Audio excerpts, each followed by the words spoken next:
नमस्ते, मेरा नाम आकाश है। स्वागत कर रहा हूं आप सभी का इस वीडियो प्रेजेंटेशन में। हिमांशु के साथ आप खबर गांव देख रहे हैं और आज इस वीडियो में हम बात करने वाले हैं नागपुर में भड़की हिंसा पर।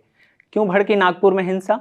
खबर ये आई 17 मार्च 2025 की तारीख यानी बीते कल की रात 8 साढ़े 8 बजे के करीब नागपुर के कुछ इलाकों में हिंसा भड़क गई। वहाँ विश्व हिंदू परिषद, बजरंग दल और कुछ अन्य दक्षिणपंथी संगठनों का प्रदर्शन चल रहा था। प्रदर्शन इस बात को लेकर चल रहा था कि खुलदाबाद में जो औरंगजेब की कब्र है उसे हटाया जाए। और इसी प्रदर्शन के दौरान कुछ बातें हुई, कुछ विवाद हुए और हिंसा भड़क गई। पुलिस का ये कहना है कि वहाँ पहले से मुस्तैदी थी, सुरक्षा बढ़ाई गई थी प्रदर्शन को लेकर। उसके बावजूद कुछ अफवाहें फैली जिसके वजह से ये हिंसा भड़की और उसके बाद पूरा एक सिलसिला चल रहा है जिसमें नेताओं की बयानबाजी हो रही है। ये बयानबाजी पिछले 1 महीने या मेरे ख्याल से 20-25 दिनों से हो रही है। इसका एक सिरा छावा फिल्म से भी जाकर जुड़ता है। फिल्म आई और उसके जिसमें औरंगजेब और छत्रपति संभाजी महाराज की कहानी दिखाई गई और नए सिरे से ये बखेड़ा खड़ा हुआ। तो तब से बयानबाजी हो रही है। समाजवादी पार्टी के जो वहाँ के नेता हैं महाराष्ट्र में, अबू आजमी, उनका बयान आया। फिर फडणवीस, एकनाथ शिंदे फडणवीस जो कि महाराष्ट्र के सीएम हैं, यूपी के सीएम योगी आदित्यनाथ का भी बयान आया। और इन सब के बाद आई 17 मार्च 2025 की तारीख जब ये हिंसा हो गई। इस पे पूरा अपडेट क्या है, क्या क्या पुलिस ने कहा है, किन नेताओं ने क्या कहा है, और औरंगजेब की कब्र पे बात करेंगे हिमांशु के साथ। हिमांशु, पहले तो हमारे दर्शकों को ये बताइए कि हिंसा कैसे शुरू हुई और अभी क्या अपडेट है, पुलिस ने क्या कुछ कहा है? अच्छा, तो जैसे कि आपने पहले ही बता दिया है कि इस हिंसा की या फिर इस पूरे विवाद की शुरुआत छावा फिल्म के साथ हुई है। छावा फिल्म जब से आई है तब से कई जगह पे कई मरतबे ये सवाल उठाए जा रहे थे कि औरंगजेब को क्रूर बताया जा रहा था। बहुत सारे बयानें आ रही थी कि जिस तरह से छत्रपति संभाजी महाराज को औरंगजेब ने प्रताड़ित किया, जिस तरीके से उनकी क्रूर छवि मूवी में पेश की गई है, उसके मुताबिक औरंगजेब की कब्र जो खुलदाबाद में मौजूद है उसे हटा देना चाहिए, उसे तोड़ देना चाहिए। ऐसे मांग की गई थी विश्व हिंदू परिषद और बजरंग दल, मुख्य यही दो हैं इन दोनों के द्वारा। और अभी 2 दिनों पहले ही विश्व हिंदू परिषद और बजरंग दल का एक साथ बयान आया था कार सेवा के लिए। अच्छा। कहा जा रहा था कि जिस तरीके से अयोध्या में कार सेवा की गई थी पहले 90 के दशक में, वैसे ही अब औरंगाबाद में कार सेवा की जाएगी। और इसी की पहली किस्त के तौर पे इन लोगों ने सोमवार को 17 मार्च को नागपुर में प्रदर्शन किया। और अब जब प्रदर्शन किया तो शुरुआत में तो सब कुछ ठीक था, सब कुछ सही चल रहा था, लेकिन इसी बीच एक खबर फैली कि किसी पवित्र किताब, धार्मिक किताब को जलाने की बात सामने आई। ये पुलिस अधिकारी का कहना है। पुलिस जो नागपुर के जो आयुक्त हैं, पुलिस आयुक्त, उन्होंने ये बयान दिया कि लोगों के बीच ये गलत फेक न्यूज फैलाया गया। कहा गया कि जो प्रदर्शनकारी थे वो औरंगजेब की तस्वीर जला रहे थे एज अ विरोध स्वरूप, लेकिन उसको गलत तरीके से फैलाया गया। वो बात आग की तरह फैली और नागपुर का जो महाल एरिया है वहां शाम के 7:30 से 8:30 के बीच सबसे पहले वहां पे एक पार्क है, उसके सामने चिटलिस पार्क, उसके सामने सबसे पहले हिंसा भड़की। अच्छा। 2 गुट आमने सामने आ गए, पत्थरबाजी होने लग गई और जब पुलिस ने एक दूसरे को खदेड़ा तो पुलिस के ऊपर भी पत्थर बरसाए जाने लग गए। और पुलिस ने लोगों को तितर बितर करने के लिए आंसू गैस के गोले भी चलाए। लोग भागे, तब जाके पता चला कि कम से कम करीब 25 बाइक्स वहां जला दी गई हैं, 2 जेसीबी को आग के हवाले किया गया है और 3 कार में आग लगाई गई है। कई दुकानों में तोड़फोड़ हुई है और कई घरों में पत्थरबाजी हुई है। ये महाल एरिया का ही मामला है। अच्छा, जो मैं देख रहा हूँ कि यहाँ सिटी कमिश्नर हैं नागपुर के रविंद्र कुमार सिंघल, उनका बयान आया है कि अब हालात नॉर्मल हैं और कई इलाकों में जो हिंसा प्रभावित क्षेत्र हैं जहां विवाद बढ़ा था वहां पे कर्फ्यू लागू कर दिया गया है। एक आरोप ये लग रहा था हिमांशु कि पुलिस को पहले से पता था कि ये प्रदर्शन होगा और बहुत गुंजाइश होती है ऐसे प्रदर्शनों को लेकर कि हिंसा भड़क सकती है, कुछ ऐसी चीज हो सकती है जो नहीं होनी चाहिए। उसके बावजूद पुलिस वहां मुस्तैद नहीं थी। क्या इस पे पुलिस का कोई बयान आया है? पुलिस का बयान तो इस पे डायरेक्ट इस चीज पे नहीं आया है कि मतलब हम लोगों के द्वारा ये कुछ चूक हुई है या इस पे, लेकिन पुलिस का ये कहना था कि ये सब कुछ फेक न्यूज का है। पुलिस हर चीज में इसको फेक न्यूज पे डाल रही। पुलिस का कहना था कि हमने सावधानी बरती हुई थी, जैसे ही हिंसा भड़की, जैसे कि ये 7:30 8:30 बजे के बीच में ये जो यहाँ पे हिंसा भड़की महाल इलाके में, इससे 2 घंटे बाद 10:30 से 11:30 बजे ओल्ड भंडारा रोड है जो वहां पे हंसपुरी एरिया है, वहां पे हिंसा भड़क गई। अच्छा, तो हिंसा धीरे धीरे फैली, दूसरे इलाकों में भी गई, क्योंकि जैसे जैसे न्यूज फैला इलाके में हिंसा बढ़ती गई तो वहां पे भड़की। हालांकि पुलिस ने उसको कुछ ही घंटों में काबू कर लिया, वो घंटे भर भी नहीं चले, लेकिन हिंसा भड़की। पुलिस उसको कंट्रोल करने में भले ही थोड़ी देरी दिखाई, भले ही थोड़ा देर हुआ, लेकिन हिंसा तो भड़की। पुलिस इसको काबू में नहीं रख पाई। उसको लेकर जो मैं सुन रहा था, सिंघल जो है रविंद्र कुमार सिंघल, उनका बयान मैं पढ़ रहा था मीडिया रिपोर्ट्स में। उनका कहना है कि देखिए ये सब आरोप जो हैं कि पुलिस मुस्तैद नहीं थी, निराधार हैं। पुलिस मुस्तैद थी और जब हिंसा भड़की, उन्होंने एक सबूत के तौर पे ये कहा कि 33 पुलिसकर्मी जो हैं उसमें घायल हुए हैं। आम नागरिकों के साथ पुलिसकर्मी। हाँ, थोड़ा सा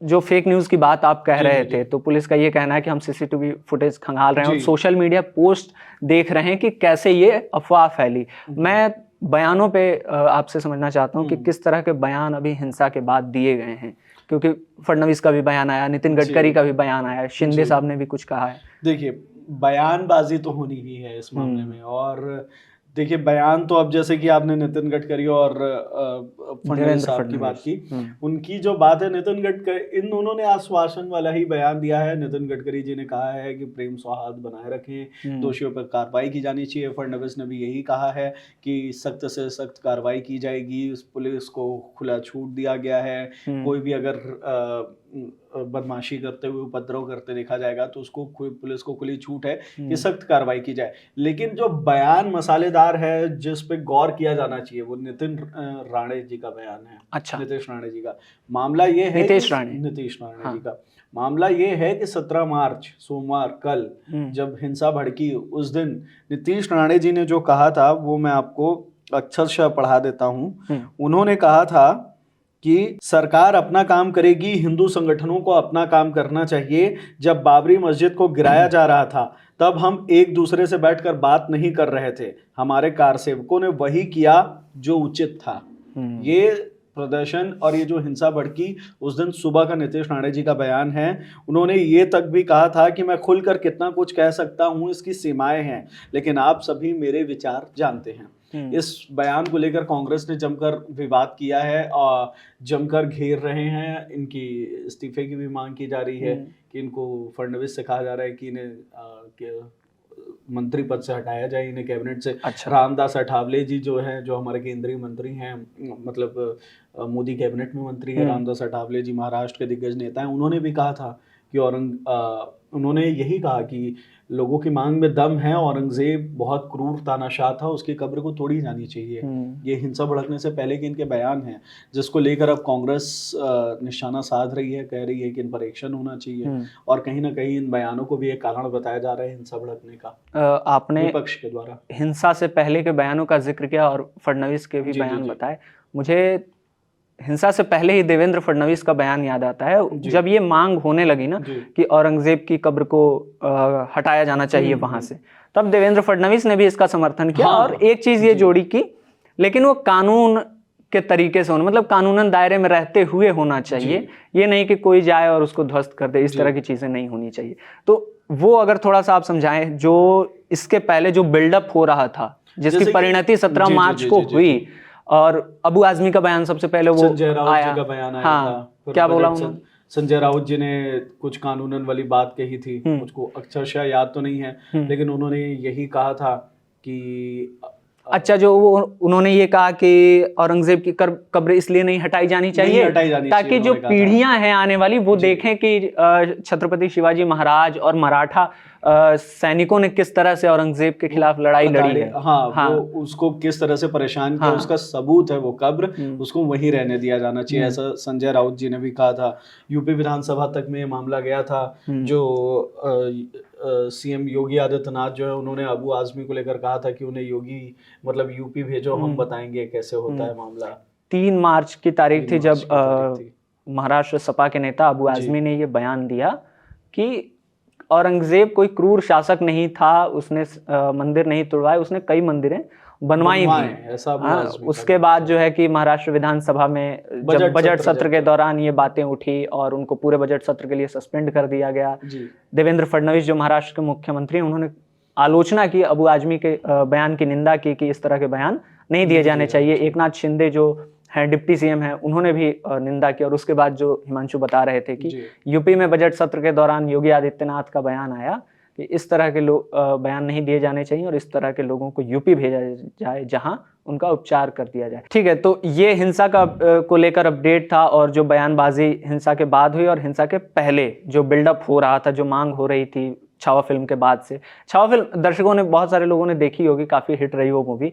विक्की कौशल ने उसमें छत्रपति संभाजी महाराज का किरदार निभाया है और उसमें औरंगजेब और छत्रपति संभाजी महाराज की लड़ाई पे वो कहानी आधारित है और तारीफ हुई विक्की कौशल की उसमें एक्टिंग की। लेकिन उस फिल्म के बाद से ये औरंगजेब को की कब्र को लेकर दोबारा से ये मांग होने लगी कि उसके कब्र को हटाया जाए। इस बातचीत के आखिरी पड़ाव में हैं हम लोग। मैं ये थोड़ा चाहता हूँ हिमांशु कि आप खुलदाबाद में जो औरंगजेब की कब्र है उसके बारे में बताएं और खुलदाबाद के थोड़े लोकेलिटी के बारे में बता दें दर्शकों को। बड़ा इंटरेस्टिंग किस्सा है ये। औरंगजेब जो है वो कुल मिलाकर 87 साल जिए और 1658 में सत्ता संभाली और 1707 तक राज किया।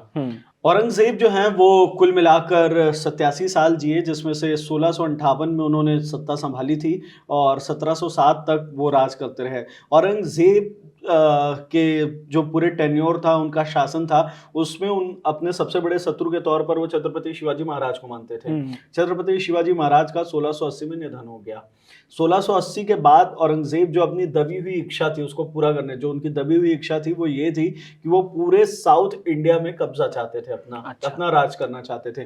तो 1680 में जब छत्रपति शिवाजी के निधन हुआ तो औरंगजेब अपना पूरा लाभ लश्कर लेकर साउथ इंडिया की ओर निकल गए और जब वो निकले 1680 में तो अपनी मृत्यु तक फिर वो कभी नहीं लौट पाए। जो मृत्यु का उनका आखिरी जो वक्त चल रहा था तब वो महाराष्ट्र में ही थे और जब उनका निधन हुआ, ठीक है, तो अब वो अहिल्यानगर में थे। अच्छा, ठीक जिसको है, अभी अहमदनगर कहते हैं। अहमदनगर था। अच्छा। जिसे अब अहिल्यानगर कहा जाता है। अच्छा, पहले अहमदनगर नाम था, अब अहिल्यानगर कहा जाता है, उसका नाम बदल दिया गया है। तो उनका निधन यहाँ हुआ, लेकिन अब कब्र यहाँ क्यों बनी खुलदाबाद में, औरंगाबाद कैसे आई? तो इसकी जो कहानी है, औरंगाबाद के पास से एक 25 किलोमीटर दूर एक छोटा सा गांव है, उसे कहा जाता है खुलदाबाद। अब वो हालांकि शहर बड़ा हो गया तो वो औरंगाबाद के अंदर ही आ गया है, एक इलाका माना जाता है उसको। तो खुलदाबाद बहुत प्राचीन स्थल माना जाता है हिंदू सभ्यताओं के हिसाब से, जिसको पौराणिक कथाओं में स्वर्ग का नाम दिया गया है। और वहां पे दत्त मंदिर है, गिरिजी देवी का मंदिर है, जो काफी पौराणिक मंदिर हैं। तो यहाँ पे पहले तो हिंदुओं के लिए भी ये काफी स्पेशल जगह हुआ करती थी, लेकिन जब साउथ एशिया में, साउथ इंडिया में और पूरा इंडिया, साउथ एशिया के साथ साथ पूरा इंडिया और साउथ इंडिया तक जब इस्लाम फैलता गया तो इसी जगह को इस्लाम का केंद्र भी माना जाने लगा। अच्छा। जितने सूफी सन्यासी जो संत थे, जो भी आते थे, वो यहाँ जरूर रुकते थे। इसी में एक जो थे वो थे जैनुद्दीन शिरजी। उनका भी, वो भी यहाँ आए और उनकी भी कब्र इसी जगह पर बनी। और ये जो शिरजी जी जो हैं वो उन्हें औरंगजेब अपना गुरु मानते थे, शिरजी को जी। और जब औरंगजेब का निधन हुआ, जब उनका वो पढ़ा गया, आखिरी इच्छा जब उनकी देखी गई, उनका जो था उसमें उन्होंने लिखा था कि जब मेरा निधन होगा तो मुझे अपने गुरु के कब्र के बगल में दफनाया जाए। और उनकी जो कब्र होगी वो कोई आलीशान या फिर राजा महाराजाओं की मतलब कब्र नहीं होनी चाहिए, वो एक मिट्टी की खुली हुई कब्र होनी चाहिए, उसका छत तक ना हो। अच्छा। और मेरे कब्र को ढका जाए सब्जे का जो पौधा होता है, सब्जे जिसको बेसिल लीव्स कहा जाता है, जिसके बीज सब्जा जो हम लोग खाते हैं, पीते हैं, जो ठंडा, उससे उनकी पूरी कब्र ढकी हुई होनी चाहिए। तो ऐसा उनकी कब्र बनाई गई। आज भी अगर आप उनकी कब्र में जाएंगे तो कब्र के ऊपर एक मिट्टी की खुली हुई कब्र है वो, और उसके ऊपर एक सब्जे का पौधा लगा हुआ है। अच्छा, ठीक है। तो जब ये बना था तो बताते हैं इतिहासकार कि उनकी कब्र को बनाने में 13-14 रुपए का कुछ खर्च आया था। बाद में अंग्रेजों का जब शासन आया तब वहां पे संगमरमर का काम कराया गया, उसको आलीशान बनाया गया। तो यही कहानी है उनकी। दिल्ली आगरा में कब्र ना होने के बजाय औरंगाबाद में उनकी कब्र होने की, खुलदाबाद में कब्र होने की। हालांकि अब औरंगाबाद का भी नाम बदलकर संभाजीनगर कर दिया गया है, अब औरंगाबाद नहीं कहा जाता उसे। ठीक है, तो ये कहानी थी 17 मार्च 2025 की तारीख जो नागपुर में हिंसा हुई उसकी, और औरंगजेब के कब्र को लेकर जो पूरा विवाद चल रहा है, जो पूरी मांग चल रही है विश्व हिंदू परिषद समेत तमाम दक्षिणपंथी संगठनों की तरफ से कि खुलदाबाद में जो औरंगजेब की कब्र है उसे हटाया जाए। इसके बाद हिंसा से पहले जो बयानबाजी हुई, हिंसा के बाद जिस तरह की बयानबाजी हो रही है, वो सब हमने आपको बताया। इस हिंसा को लेकर आगे जो अपडेट्स होंगे, जो पुलिस की तरफ से अपडेट आएगी, क्योंकि अभी पुलिस ने ये बयान जारी नहीं किया है कि इस हिंसा में कितना नुकसान हुआ है। जैसे कुछ डाटा जरूर दिया गया है कि इतनी गाड़ियां जल गई हैं, 2 जेसीबी जल गए हैं, लेकिन कितने लोग घायल हुए या किसको कितनी चोटें आई हैं, इसके बारे में पुलिस की तरफ से कोई बयान नहीं आया है। पुलिस जांच पड़ताल कर रही है। पुलिस के मुताबिक इन इलाकों में जहां हिंसा कल रात भड़की, वहां स्थिति सामान्य है, और सबकी तरफ से ये अपील की गई है कि सोशल मीडिया पर किसी तरह की अफवाह ना फैलाएं। खबरगांव भी आपसे यही अपील करता है। आप खबरगांव देखते रहिए, जहां हम हर खबर के अपडेट्स लेकर आपके पास आते रहेंगे। Thank you.